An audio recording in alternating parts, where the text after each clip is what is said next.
দেবিদ্বারে আলহাজ engineer Manjul Hasan মুন্সির থেকে কেউ কিন্তু বেশি নির্যাতিত হয়নি।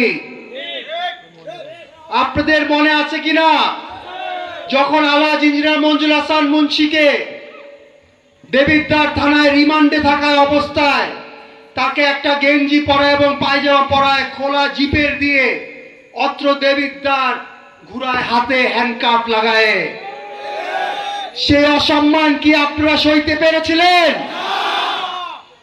এই জন্য কিন্তু আমরা যেভাবে প্রতি ওয়ার্ডে ওয়ার্ডে ঘুরে ঘুরে নতুন কমিটি বানিয়েছি, এখানে নতুন নেতৃত্ব এসেছে, তাদের মাধ্যমে আমরা আলহাজ ইঞ্জিনিয়ার মঞ্জুল হাসান মুন্সির হাতকে শক্তিশালী করে আমরা এই তার উপরে যে অনাচার অবিচার হয়েছে সেটার ন্যায় বিচার আমরা করব ইনশাআল্লাহ।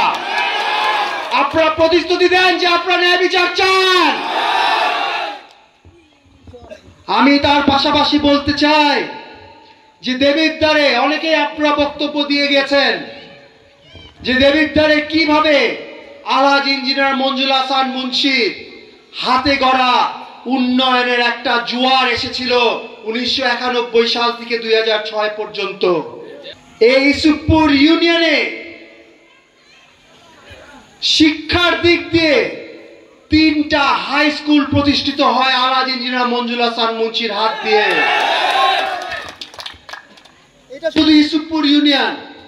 তাহলে চিন্তা করেন, দেবিদ্বারে 15টা ইউনিয়ন, একটা পৌরসভা। 91 সালে কি আমাদের পৌরসভা ছিল? আমাদের পার্শ্ববর্তী এলাকা উপজেলা মুরাদনগর, এখানে পৌরসভা আছে? তারা আমাদের চেয়ে আরো বড় মুরাদনগর বড় একটা উপজেলা না? তাদের প্রায় 22টা ইউনিয়ন আছে, কিন্তু আমাদের কিন্তু আলহাজ ইঞ্জিনিয়ার মঞ্জুল হাসান মুন্সি একটা পৌরসভা উপহার দিয়েছে। তার পাশাপাশি যেইভাবে আপনাদের উপরে অত্যাচার চলেছে, তারপরেও কিন্তু আপনারা এখনো মাঠে আছেন, তখনও মাঠে ছিলেন এবং আমি আশা করি ভবিষ্যতেও মাঠে থাকবেন আপনারা।